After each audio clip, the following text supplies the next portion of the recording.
모세와 아론이 야훼께서 명령하신 대로 행하여 바로와 그의 신하의 목전에서 지팡이를 들어 나일강을 치니 그 물이 다 피로 변하고. 출애굽기 7장 20절 말씀. 아멘.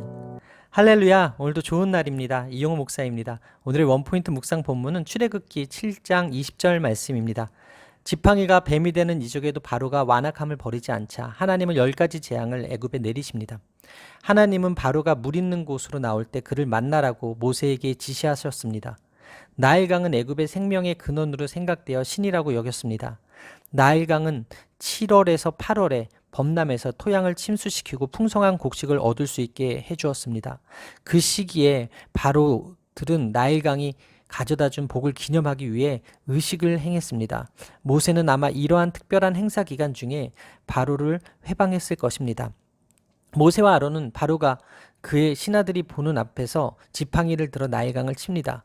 지난날 히브리 사람을 살리기 위해 애굽 사람을 치고 살인자여 도망자가 되었던 모세가 이제는 민족을 구원하라는 하나님의 뜻을 받들어 애굽의 모신인 나일강을 친 것입니다.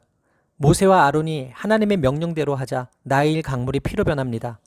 애굽 요술사들도 이 이적을 따라하지만 마실 물을 악취나는 피로 변하게 함으로써 요술사들은 바로와 애굽 사람들을 돕기는커녕 더 어렵게 만들었습니다.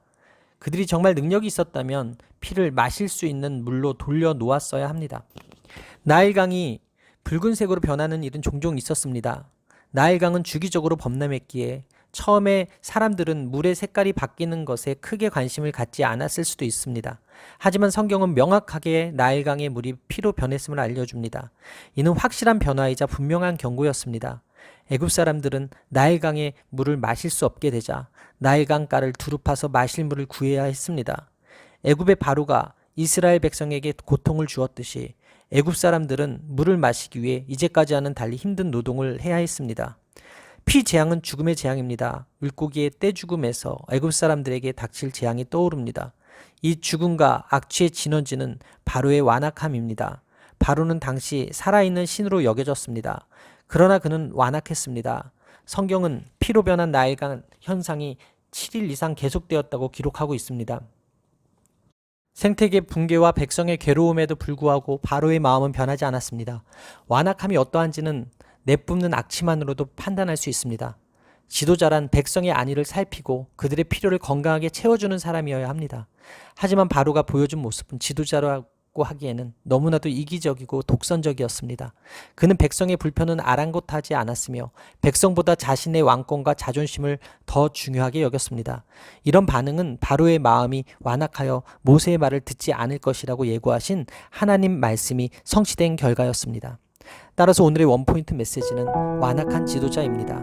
오늘의 삶의 적용 포인트는 완악하지 않겠습니다 입니다. 바로는 스스로를 완악하게 합니다. 이는 그가 스스로 신이라고 생각했기 때문입니다. 하나님은 택하신 백성을 위해 보복하시며 갚아주시고 구원하시는 분이십니다. 과학과 기술의 발달을 추구하고 그 결과물들을 누리며 살다 보면 하나님의 존재를 잊을 때가 있습니다. 때로는 하나님보다 그것들을 더 숭배하며 중요시하기도 합니다. 하지만 이는 다 헛된 것입니다. 세상 사람들이 우상을 섬기는 이유는 그것들이 화와 복을 준다고 착각하기 때문입니다. 우상 숭배자들의 마음에는 두려움과 탐욕이 자리 잡고 있습니다. 하나님 백성인 우리도 세상의 것에 대한 탐욕을 버리지 못하면 무의식적으로 우상 숭배의 죄에 깊이 빠질 수 있습니다. 그 결과 마음이 완악해질 수 있습니다. 그리고 심판을 받을 수 있습니다. 그러므로 성도는 하나님 말씀을 통해 철저히 우상을 구별하여 온 몸과 마음을 다하여 오직 하나님만을 사랑하고 예배해야 합니다. 그럴 때 완악한 마음이 깨어져 아름다운 그리스도의 향기가 바라게 될 것입니다. 기도하시겠습니다. 하나님의 기적을 흉내내는 이들을 보며 완악해진 바로의 모습에서 제 교만을 발견하고 완악해져 있던 저의 모습을 회개합니다. 오늘 완악한 마음을 온전히 깨트리고 하나님만 예배하는 제가 되길 원하오니 저를 붙들어 주옵소서. 이 모든 말씀 살아계신 예수 그리스도의 이름으로 기도합니다. 아멘. 할렐루야. 오늘도 최고의 복을 받았습니다.